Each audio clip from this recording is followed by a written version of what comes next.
Hey guys, welcome back to Sports Spectrum. I am Jason Romano, and we are pleased to be joined today by Lesley Sisler. She is an ESPN reporter, and she covers the SEC for AL.com, and we are so glad to have Lauren joining us today. She's got a great story. Lauren, welcome to Sports Spectrum. Hey, what's going on? I'm just fired up. I got this energy. We're in the middle of football season. We're entering into what feels to be somewhat normal. Sort of. It's sort of, right? We have to put quotations around that, but just super fired up and obviously love the opportunity to come on and join your show. Absolutely. We're so glad to have you here. And you mentioned football is back, and it's been, a couple of weeks, a month or so, a couple months that football has been back, but it's still weird. And I know you've done, multiple games this year so far in the fall.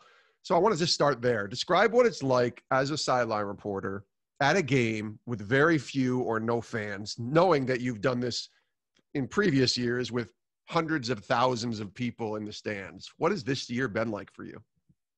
It's definitely a different deal. I will say on the front end of it, when you navigate into the stadium, as I'm driving myself to the stadium, it is nice to be able to get into the gates and not have to deal with traffic and that sort of thing. But obviously the atmosphere is so different. I'm used to driving in, seeing the fans tailgating, the tents all popped up, everyone, grilling out, the smell of, barbecue on the grill. And then, of course, getting into the stadium, fans being spread out and, covering a multitude of games, the capacity being around 20 to 25%, will be different for each stadium. But not having, I guess, the fans sort of right there kind of on top of you with the energy is definitely different. And, I will say that everyone being spread out helps a little bit because the acoustics in the stadium give you a little bit of a feel like it's real game day and there is a level of energy there. But I definitely think that when you don't have the 80,000 to 100,000 screaming fans, it definitely makes for a different environment. And, for some teams that we've talked to, it's been a good thing. Of course, home field advantage is all part of the deal. And I know teams kind of miss out on that aspect of it, but it does have a little bit of an eerie feel to it in a way, because it definitely is not the norm for what we're accustomed to on game days in the fall. So what's protocol like for you? Do you have to take a test and do a lot of the sort of things that you have to do in order to even get into the stadium to cover the team and cover the game? Yeah, testing is a big protocol for us this year. There's two different ways that we do it. Either we have a mail-in kit from home that we will actually do like a virtual doc meeting where we'll swab our nose, which is quite interesting, I have to admit, Jason, because, having someone on the screen basically saying like, okay, swab your nose, is quite interesting, to say the least. But also that, we do have to travel. It just depends on the type of game and how they kind of have things set up. And then we sometimes have to travel to the hotel. We do our COVID test there. And then within 24 hours, we'll get our results. But I got to tell you, there's not a lot of things I get nervous about or anxious about. But when I see that test, when it says, I have to log into my screen and I go click on it and it says completed, at the top of the screen, it says, thank goodness, so far it's been negative. Yeah. But it's almost like my heart is palpitating because, the biggest thing for me is just knowing that in order to go cover this football game and for everyone to be safe, I have to have a negative test. And it also has to be conclusive as well. So there's a couple of variables there, but I have never been so nervous in my life. And the first game that I did week 0 of the season was the very first college football game, the FCS kickoff in Montgomery. And Matt Berry and I kind of joked about it. He said, well, that's probably the best test you ever failed. And I said, it sure is. That's a great way to put it. Yeah. Let me tell you, but it can be a little anxious and nerve wracking and, but I'm trying to do my part to stay healthy and, keep the faith. That's the big thing is just know that, I'm doing all the right things and it's definitely different. Well, that's all we can do. I mean, in 2020, where everything is, with the pandemic specifically, there's so much more, obviously, that's going on around our country. But with the pandemic and us trying to stay safe, I went to the movies yesterday. Like I took my daughter to a movie and, there was 2 of us in the theater. Wow. And just to be clear, we saw Star Wars. So they re-released these old movies, Lauren. And cool. because there's not new movies to put in the theater, but they reopened the theater. So they have to film with movies. So it was the 40th anniversary of Empire Strikes Back, and my daughter loves Star Wars. She's 16. And, so I took her and we just went to see Star Wars, but we were the only two in the theater. And it was weird. Although I loved it, it was weird. But also at the same time, we wore our masks. We walked in, we got our popcorn, we sat down. We were able to take our masks off once we sat down.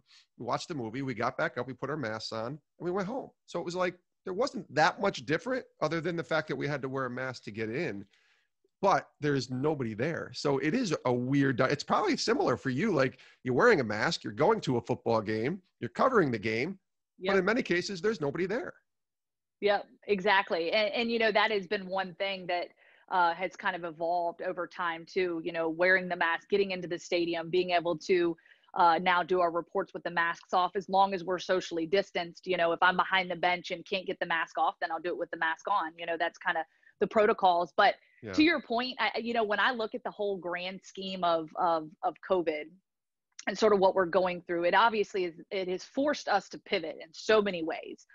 But that opportunity for you to go to the movies with your daughter and it just to be the two of you, and it's almost like it forces you to be in that moment even more, because you're sort of looking around and you're like, okay, this is different, but like I'm here and I get this opportunity to spend this special time, with my daughter. And I think that's one thing I've tried to remind myself of, when I go cover a game. I think a lot of times we get into the X's and O's and we get into like, okay, what game am I covering? Is it a big game this week? But really, when you take a step back, like I'm just thankful to be covering football. I'm thankful that these players and these coaches and these athletes, all the time and work that they've put in, that they have an opportunity to be out here playing the game that they love so much. And, I refer to Gene Chizik as one, he obviously won the national championship with Auburn in 2010. A great man of faith, and he uses these words of wisdom. But one thing he said during all of this that has resonated with me, because this was right before really the SEC had made their decision to go ahead and go forward with the season. And there was a lot of people, the concerns about the Big Ten and the other conferences and what they were going to do. But Gene Chizik kind of said it best. He said, these coaches and players, and we'll specifically refer to the players, 365 days a year, they are putting in work to prepare for 12, 13, 14 games a season. Yeah. You're talking about 365 days for 14 days that they get to go out there and showcase themselves. Same with the coaches. And then for the fans, it's the great escape. It's the opportunity for fans to go out into the stands, to watch a game, to be a part of something, or even if they're in their living rooms, to be able to spend time with family. And you may not agree on the same team and you may not agree on all the same things, but it's an opportunity for people to unite. And I think that is so important. And it's so important, and really what I think our country needs and thrives on, right now, especially. Lauren Sisler is our guest here on Sports Spectrum. You can follow her work on AL.com, as well as checking her out as a sideline reporter for ESPN college football games every weekend during the college football season. So 2020, we've talked about a little bit from the football perspective, but for you, before football earlier this year, pretty big deal, 2020. So you get married in May, and then a few months earlier, you took the next step, I guess, in your faith and get baptized. So I want to focus on the baptism a little bit first and kind of then go forward maybe into the marriage side. But what was the reason why you decided to get baptized and take that next step of faith? I'll tell you what, it was such a special moment and opportunity. When I was younger, I was baptized, and, I think I was probably about maybe 10 or 11 at the time. And, I think when you're young like that, you don't quite comprehend it, or at least you feel like you're sort of putting your faith in motion at a young age. I grew up in the church, and, very much a go to bed every night praying to God. My parents always tucking me in till I was 17 years old going off to college. I made sure that my mom and dad came and tucked me in every night and we said our prayers. That was just something that was so special to me. But I felt that in my walk with Christ and with faith, and with my now husband, he and I were not married at the time when we decided to get baptized, but I feel like my faith has grown so exponentially ever since he and I met a few years ago. And I think that really proclaiming that faith, I think that sometimes we get caught up in sort of the you don't talk religion and you don't talk politics. Those are like two things you stay away from. Yeah. And for me, I just started to realize that, my faith was almost starting to seep out of me. And not that it hadn't before, because I've always been vocal about my faith, but I just felt like I'm at a place in my life and a crossroads where I feel that I can be such a servant to others, and that I can use my story and use my skill set and use all the blessings that God has given me to bless others. And I wanted to proclaim that. And my husband, John, wanted to proclaim that. And so we actually work out at a local gym down the road called Torque. And it's funny because the guy, Pastor Lane, who ended up baptizing us and also marrying us, we had just been talking to him about it. And he said, you know what, I think you're at a place now where it's time to take that next step. And it was just an amazing feeling to do it at the church in front of people, and really just to have that moment to share with not only the church, but obviously our followers on social media, our family, and anyone that, wanted to sort of see us take that next step. And I hope that it's a strong message to others to have that faith to step out and to proclaim their covenant, their relationship with God, and what they hope to achieve in their life, with God being at the forefront of that. That's cool. And then you get married in a pandemic, and early in the pandemic in May. So I guess there had to be some pivot there to make sure that continued to go on and continue to happen, right? Oh my goodness. Let me tell you. So we got baptized at the beginning of March, and then things shut down. I want to say a week or two later. We had a wedding shower, and that's when things were starting to happen, where it was like, oh, travel might start to be limited. But we didn't understand the magnitude of it at the time. At the time, it was like, oh, it might just be a few weeks. Okay, no big deal. And then suddenly the mask mandates start happening, and then they shut down restaurants, and, all this stuff starts happening. But in my mind, it's the middle of March. So I'm thinking, we're not getting married till May. Like, we'll be fine. And I talked to my wedding planner, and she's like, don't do anything yet. Like, just, stick with the plan. We're good. Let's give it another month or so, and then we'll make that decision. And finally, I prayed about it a lot. And, the governor of Virginia had mandated a stay-at-home order through June. And really, that was the decision. So I'd prayed about it. Is this the right thing? Is it the wrong thing? Should we get married? Should we wait? And what we had decided, don't get me wrong, I laid on the couch for a couple of days, cried. I was sad about it. Every girl grows up dreaming of that big traditional wedding, walking down the aisle in the beautiful white dress. And, we had upwards of 200 plus people that were supposed to be in attendance at the wedding. And it was like, all of a sudden, those dreams and everything you're envisioning is just starting to like crumble right in front of your eyes. And it's like, oh my gosh. Yeah. So it was a pivot for us. And really, it ended up being one of those situations where, after I kind of got over the hump of the emotion and sort of just the acceptance that it wasn't going to be the wedding that we had expected, but we knew we wanted to move forward with it. We knew we were ready to make that covenant with God. We knew we were ready to tie the knot and be married and move on with our lives. And so really, at that point, it was kind of a no-brainer. We said, all right, we're going to move forward. And what is so crazy about this, and I love this part of the story, is we were going to get married at the resort where Dirty Dancing was filmed. Yeah. Okay. Yes. So it's called Mountain Lake, and it's in Pembroke, Virginia. So it's kind of close to Blacksburg, Virginia, where Virginia Tech is. It's up in the mountains. I grew up in that same area, as well as my husband. And logistically, because it's up on a mountain, we were like, okay, we're just going to do the ceremony and reception. We'll do it all there. One-stop shop. We'll make it easy for everyone. But, growing up, I guess I had always envisioned getting married in the church. And it was something that, was always on my heart, but it just didn't make sense when we picked our venue. And I've moved around so many times that, having a church that I really call home, my home church, is not what it was, many years ago. And it's crazy, because all of a sudden it was set on our hearts. Okay, we're going to get married. What is it going to look like now? So we got married here in Birmingham at the chapel at Church of the Highlands, which is where John and I both go to church. It's where we got baptized. And, Pastor Lane, like I said, was the one that ended up marrying us. And so it's amazing, because I think sometimes we always have this vision of what, this plan A, like plan A is this is our plan. But, then there's plan G, I like to call it, God's plan over here. And sometimes you just have to let it be. And honestly, I never would have planned it that way. We had 8 people in the chapel, and we had a photographer and a videographer, and that was pretty much it. It's simple, and honestly, it was better than I ever could have planned it myself. Absolutely amazing, stunning, and more intimate and private, and just, I felt like I was so in the moment. I was drawn to the reason that I was there, not all the pomp and circumstance, not all the, the traditions and everything that come along that society has put on a wedding.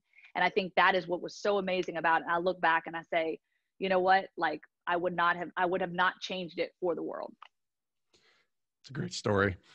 Lauren Sisler is our guest here on Sports Spectrum. I want to pivot a little bit. We've been pivoting a lot, obviously, this year in 2020, but your story is even more powerful than just somebody who's been baptized. And it's such a cool thing to see where God has brought you to today, certainly working at ESPN and the influence that you have with them and AL.com.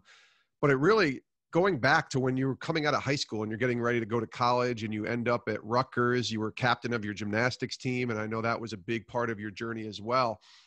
But you go through a real difficult time. And I'll just kind of leave it generic in that way and let you tell us the story of what happened, I guess, your freshman year at Rutgers. Well, I appreciate that. And I'll first start by saying I'm sitting here in a chair, so you can't technically see how tall I am. I am 5'9". So full disclosure, I'm probably the only 5'9" gymnast to ever step foot on a roster and at the Division I level. I keep saying I'm going to do the research on that. There might be a couple close ones, but definitely hit a growth spurt when I was a teenager. But gymnastics was always my sport, and it was something I devoted so much time to. And, just getting into my story, I'll back up to sort of my childhood and, paint this picture for you of, I grew up in, a suburban neighborhood in Roanoke, Virginia, and it was me and my mom and dad and my older brother, Alan. And my parents were so involved with everything we did as kids. And, my brother was a 3-sport athlete. My dad was always on the sidelines, like, volunteer coaching. And then my mom was always taking me to and from practice. And, they were just very involved in our lives and our sport. And so for me, as I got into middle school and high school, the time and devotion that I put into gymnastics, I knew, the amount of time and money and just the dedication that my parents put into it. If I could earn a college scholarship, it could all be worth it. I could give back to my parents and really just make something special. And so that really became my dream in middle school and high school, to earn a college scholarship. And so when I signed my letter of intent at Rutgers, it was just an amazing moment for me and for my family and my parents. We're just so proud of that opportunity. And so, I'm off to college. I'm 17 years old, about to turn 18 my freshman year. And, of course it's an adjustment like anything else, but I'm living out my dream. And I mentioned to you before, I was 17 years old that my mom and dad were coming and tucking me in every night. We were saying our prayers. And so that just sort of tells you how close we were as a family. Well, when I got to college at Rutgers, I always hear parents say, I never hear from my kid anymore. They're in college, and, a week or two goes by before I ever even hear from them. I mean, I'll tell you what, I was burning up the phone lines. Every single day I was talking to my parents, and, it was a routine situation. It was my second semester in March, and I picked up the phone, called my parents like I always did. I was talking to my mom for a few minutes, and, she always wants to know how practice is going, how's your bar routine coming along, your floor routine, whatever. And then, talked to my dad for a few minutes, and then hung up the phone and said, I love you. And they said, we love you. And that was it. And it was like a normal conversation. Nothing seemed out of place. Nothing seemed out of the ordinary. And I went to bed that night and woke up to a phone call just after 3:00 that morning. And it was my dad on the phone. And he told me my mom died. And I remember just thinking to myself and looking at the clock and thinking, it's 3:00 in the morning. Like, how is this possible? There's no way mom's out driving. I just talked to you guys a few hours ago. Dad, what's wrong? And he really couldn't give me an explanation in that moment, and just said, Lauren, I need you to get on the next plane you can. I'll be at the airport to pick you up. So of course I'm frantically packing my bags, trying to get things together. And, I get on a plane and I fly home to Roanoke, Virginia, my hometown. And, I remember just, questioning so many things. I want answers. I want to know what's going on. But ultimately I wanted to run and jump in my dad's arms, and I wanted him to tell me everything was going to be okay. And when I got to the airport and, went outside and was looking everywhere for my dad, unfortunately he never did show up to the airport to pick me up. And it was my uncle and my cousin Justin who were there, and they had to tell me that my dad too had passed away. Mm. And as you can imagine, hearing that, not only your mom, but your dad, and then just within a few hours of each other, and being able to process that was just, it was, still to this day, it's been 17 years. And I can't believe I've been in this world and lived my life almost as long without them as I did with them. When you're on the plane, I want to go back a minute. There's so much there. And obviously my condolences, it's been 17 years, but it's still, you never get over that. I would imagine you just kind of move forward. But when you're on that plane, what are you thinking? What are you going through as a 17-year-old, knowing that your mom has passed, your dad is calling you to come to Roanoke, and you're not thinking that he's going to be gone too, but there's still a lot of, you're 17 or 18 or whatever it was. So there's a lot of emotions that you're trying to figure out and process, and you're on an airplane going back home. Can you go back just a little bit? And I don't know if you even remember kind of what that plane ride was like, or the emotions, just trying to process or begin to process all that was about to take place. Yeah, well, at that time, my travels in terms of, getting on a flight, this might've been the second or third time I've ever been on a flight in my life. And I remember they kind of put me up in first class, and I just felt so alone. I was up there, and nobody could understand what I was going through. And even myself at that time, I'd been trying to reach my father, because I let him know, I said, I'm getting on the plane. And he had been taking care of some things at the hospital. And so at the time he didn't have a cell phone. And so, he had the landline at the home, because at my house, we had moved out to Giles County out in the country. And really that was the only access to phone service that he had. And so, I remember just touching base with him and trying to, let him know that I'm going to be home. And I guess just like my thoughts at the time, it's like I had a pit in my stomach. And I remember just kind of looking out into the clouds and just thinking, like, how is this even possible? And it didn't feel real. It was like I was having an out of body experience. It was almost like I was doing everything in my power to just like bring it back. And it's amazing the little things that you remember, because, there's things that you kind of like forget about, or that are hard to piece together and blurred together. But it's just the little things you remember. I can see where I was sitting on the plane. I can remember the song Rocket Man by Elton John playing over the loudspeaker. And I just remember kind of sitting there, just like almost like a shell of myself, wanting to just know, like, how does this happen? And, like I said, I just had no comprehension of how this could happen to my mom. And then as I get off the plane and just, hope and pray my dad's going to be there. And again, I had not talked to him since I'd gotten on that flight. But I think, growing up, it's like my dad was there for everything. He's not going to let me down. He's going to be there to pick me up. I'm not, I just can't wait to see him. And it's like I had that vision of like running outside and just jumping in his arms. And that vision never happened. It never came to fruition, because unfortunately he didn't make it either. Can you share a little bit in detail, where you're comfortable, obviously, what happened and what led to their both passing?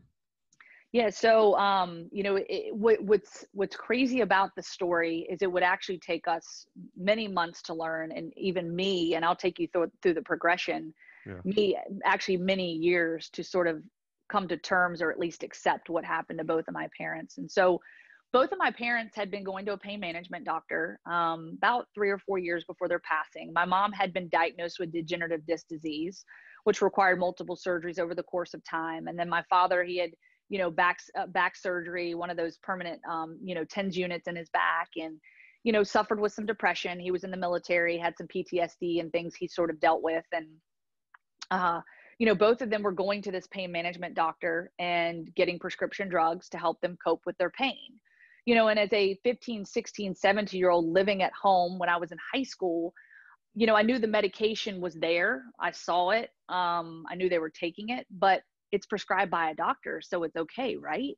And that was just sort of the thought process. Like, they get up every day with a smile on their face. They go to work. My dad go to work. My mom, she was on partial disability because of her, her degenerative disc disease, but she was still very involved with the church. And, taking me to practice and coming to the gym and just being, involved in our everyday activities. And, that's what I knew their life to be. And the prescription drugs, like I said, were there, but I had no idea that they began to abuse those prescription drugs. And ultimately what happened is that over the course of 3 or 4 years, and now going back and looking at medical records and things like that, I'm starting to understand, my mom would be in a lot of pain. So her pain management doctor would up the dosage. Let's try this. Okay, this isn't working. Let's up this. And so ultimately both of them were taking, a variety of medications, but more specifically Oxycontin and fentanyl. Those were the 2 drugs that they were prescribed. My mom had the fentanyl because she was able to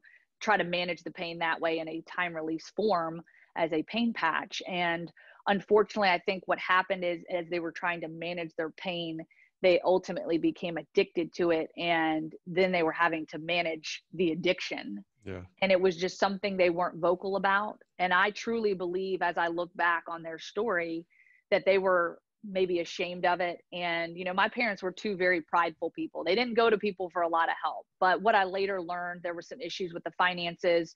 They were having to borrow money from my grandparents. And there was a lot going on behind the scenes, but they did a really good job of sugarcoating it. And I think ultimately they were drowning in their addiction with this concealed battle. And they didn't let anyone else in on that because, maybe they were afraid. Maybe they just didn't want people to know, because unfortunately we live in a world where addiction comes with a label. It comes with a stigma, and people don't want to talk about it. People don't want to share. And the word addiction and overdose, I could never use in the same sentence with both of my parents. I was so afraid that people would judge me and they would judge my parents. So for many years, we found out 90 days once the autopsy reports came back, what ultimately took my parents' lives. They both overdosed on fentanyl. And I think what happened is I know what happened is that they actually, took the pain medication. They altered the way you can take it, and they were able to, get a higher dosage versus the time release pain patch. And but again, I wasn't there that night. And I don't know what went into that chain of events other than my mom took the medication. My father found my mother, went to the hospital. And then I think he was very uneasy and just, frantic. And I think almost in some ways kind of lost control for himself and, just was at a loss. And had taken the medication and unfortunately had the same outcome as my mom. And, I think that for me, 90 days, we find out what happens. And I remember my aunt handing me the envelope that had the autopsy reports in it. And she said, well, do you want to open it? And I said, no. And I remember throw it in the floorboard. And it took me 10 years to open that envelope. 10 years. So what 10 years. Walk us through why it took 10 years. So, I think a lot of it, again, had to do with the fact that once the autopsy reports came back and we sort of started to comprehend the chain of events that happened that night, and obviously that both of their deaths were due to overdoses, Yeah. I just lived with the shame. I think that, again, that word addiction has such a label to it. Addiction is for the homeless man living under the bridge. It is for, you kind of have this profile or this vision of what an addict is. And as a young teenager, transitioning into adulthood, I didn't really comprehend what an addict was, what addiction was, and certainly was not willing to believe that either one of my parents could possibly be addicts. And so I would tell people this sugar-coated story. My mom died of respiratory failure, which, yes, she did, because ultimately that's what happens when you have an overdose. But to me, respiratory failure sounded better than overdose. And then the same with my father. I would be, he died of a heart attack. Well, yeah, his heart stopped, but that's because he took the medication and it stopped his breathing and ultimately it stopped his heart. But to me, that sounded better. And I would just tell this story so many times that it got to the point where I actually believed that story. Yeah. I started to believe it in my head. And so as I transition, fast forward to about 7 years after my parents had passed away, my aunt, who really took me under her wing, my Auntie Linda, I call her, my aunt and uncle both, really kind of, I was 18 when they actually passed. And so in terms of needing a legal guardian, I didn't need a legal guardian, but let me tell you, I was still a child, and I needed Sure. so much guidance, so much direction, and really just sort of that push to say, hey, we're not going to give up on you. You're not, you got to keep moving forward. And so my auntie Linda really kind of got into, sort of my mind and helped me to realize, like, I had built up these walls for so many years to try to protect my parents and protect my family. She helped me to sort of break down those walls day by day, hour by hour. And at about the 7-year mark is when I started to accept the truth and, maybe understand it, and would allow her to talk with me about it. And I wouldn't just push her away like I did for so many years, because I didn't want to hear about it, didn't want to talk about it, didn't want to acknowledge it. And so finally, in a very loving way, she said, Lauren, like, this is how it happened. But ultimately, you can't change the opinions of others. You can't change how your parents died, but your parents aren't defined by how they died, but by how they lived. And when I started to realize that, that's when I said, okay, you know what? You're right. And so many more years would still pass, because even though I had accepted their death, there was still that element of shame. And so I would still be apprehensive about sharing it with people. So I would maybe share it with 1 or 2 people. Even my best friend didn't know how my parents had passed away until 7 years after they died. And, I would get more comfortable. I would share it with one person, with another. And then where the switch really flipped brings me to my sports career. Yeah.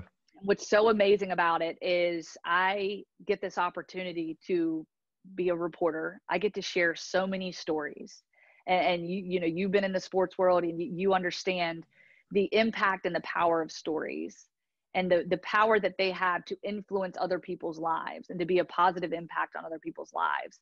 And here I am being asked to share stories. Here I am being, people will come to me, whether it's coaches, athletes, parents, the community. I've got this great story.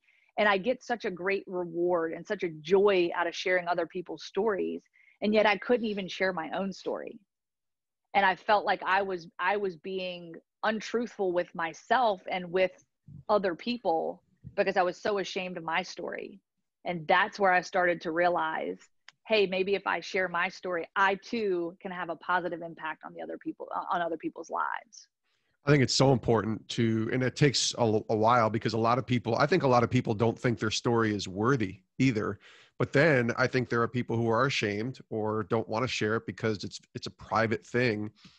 I've been through that. I'm a child of an addict and have shared my story. It took me till I was 40 really to share my story of my father. He's still alive, but an alcoholic, and just had a real broken relationship with him. Mm-hmm. But I shared it once, and all of a sudden one person came up and said, you just told my story, and I'm so glad that I'm not going through this alone. I'm so glad somebody else has gone through what I've gone through and maybe understands what I've gone through. So take me to the point where you do start to share this publicly, because I don't think it's one of those things where it's like, hey, everybody, guess what? I'm Lauren, and I went through this. Who wants to listen? No, it has to come sort of naturally, and opportunities come. But yet you still make a decision. Yeah, I think I'm ready to share this now. Yeah. And I think much like you, it is that progression. It is that just sort of day by day, you start to, I think the healing process happens. So, everyone grieves differently. Everyone goes through different phases. And I think that mine was grief. It was anger. It was shame. It was guilt.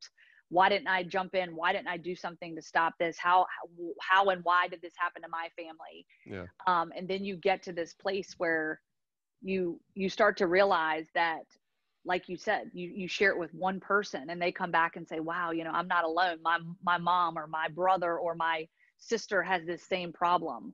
Oh, I'd love to sit down and talk and, find out ways that we can help, and find out ways that we can be part of the solution, not part of the problem. And as I started to share that and almost feel that acceptance from people, because I'll be honest with you, the fact that I hid the truth for so long, and we as a family, really, it didn't become a public thing. When the obituaries are written up, it doesn't say cause of death.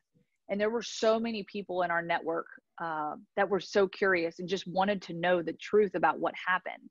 Our friends, our family, my parents' colleagues, they had such a vast network of people that loved and cared for them so deeply.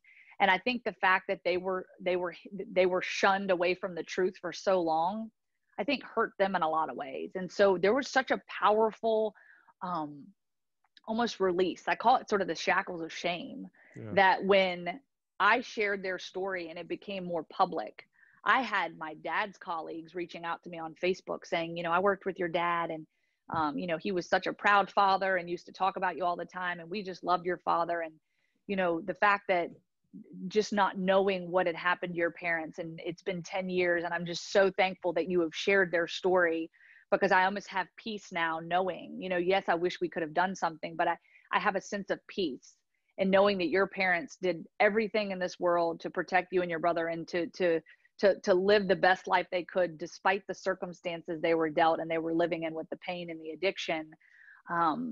It was just almost a sense of relief. And I truly believe that a lot of times the truth will set us free. I think that the truth had not only set me free, but so many people that loved and cared for my parents. And so it did become a progression. But once I started sharing with one person and two people and then five people, then the opportunity to get in front of a group, now if I can stand in an auditorium of 500, whether it's students or student athletes or, businesses, to share my story and ultimately kind of give that, sense of hope and that resilience. And no matter what it is you're fighting through in life, challenges are going to come your way, but you have to get up and you have to keep moving. And ultimately you have to put faith first, because, that's a huge part of it. And there were times in this journey that I was like, I'm good. I got this. Like, I don't need God.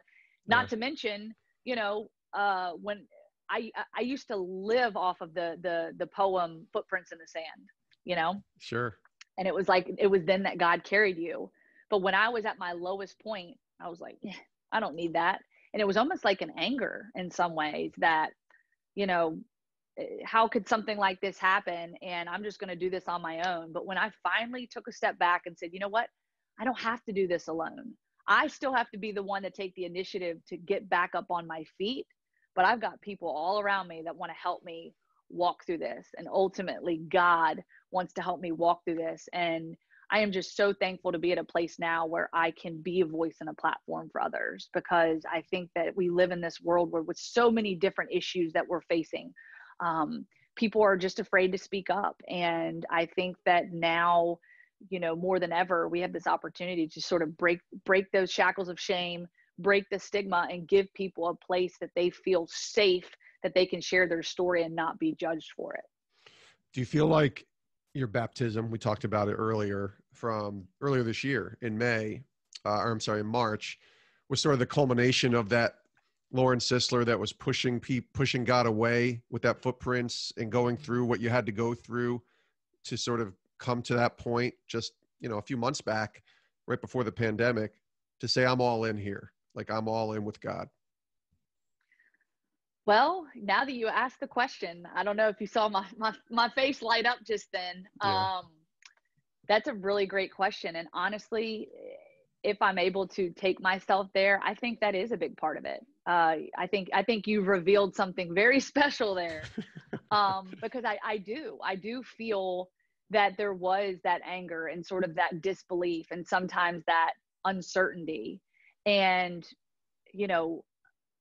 we're all human, right? But I was the one that was always, even when my parents, when I would see that they were in pain or, dealing with something financial, it was always like, Mom and Dad, it's okay. Let's just say our prayers. Let's go to church. Like, God's going to get us through this. And, again, I feel like there were times when I needed him most. I turned my back and walked as far away from him as possible. I never quit believing in God, but I also questioned whether or not he was going to lift me up and carry me through this time. And, there were just times I wanted to give up. But I think ultimately when I started to step back out in faith, and to your point, I think there's been that growth.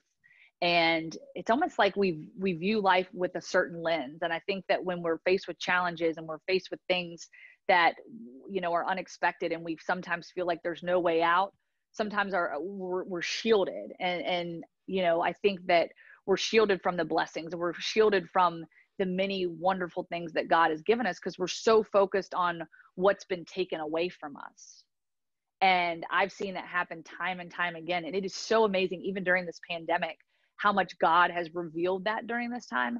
And I truly think that, to your point, back in March, that proclamation, again, because, you know, I was baptized when I was younger, but I did find myself sort of wavering on things and really not devoting my full attention to God. And all of a sudden, you know, these last couple of years, I've really been growing in my walk with Christ. And it's been an amazing journey. And to have a husband that wants to do it with me and to really be the leader in all of that has just been something special. And I, now that you said that, I do feel like in a lot of ways, that's just another part of my story, is that, you know, to be able to step out in faith and proclaim all the many good workings he's done for so many years in my life to get me to where I am today. And now I can stand up and share it with the world. So it's pretty cool. That is really cool. Lauren Sisler, this has been great. Thank you so much for your time. We'd be remiss if we didn't mention our mutual friend, Nikki Noto, who introduced us. So thanks to Nikki. She's actually going to be on our Sports Spectrum show in a couple weeks as well. So I'm pumped to tell her story, but really grateful that she introduced me to you, and so glad that you were able to join us today. Thanks so much for being here. Yes, absolutely. And I'll have the opportunity to go on her podcast as well. So this has all been so much fun. Sidelines and Storylines, right? Yeah. This has been a lot of fun, and just so thankful for this opportunity and just to be a voice. And so, you know, as I wrap up, just want to encourage anyone that's listening, you know, please just, you know, keep the faith and always know that, you know, no matter what life throws you, you're going to get through it. You've just got to keep the faith, and obviously, you know, weather the storm. And there are going to be brighter days. And if anyone ever wants to reach out, my social media at Lauren Sisler, you can Twitter, Instagram, Facebook. I keep the DMs open. So please feel free to reach out. And of course, you know, if there's ever an opportunity for me to come share my story at one of your events, your, you know, schools, whatever it may be, I love to do outreach and just to help other people. I love that. LaurenSisler.com is your website as well. People can reach you there and on your social media pages. Thanks, Lauren. This has been awesome. Yes, I appreciate it.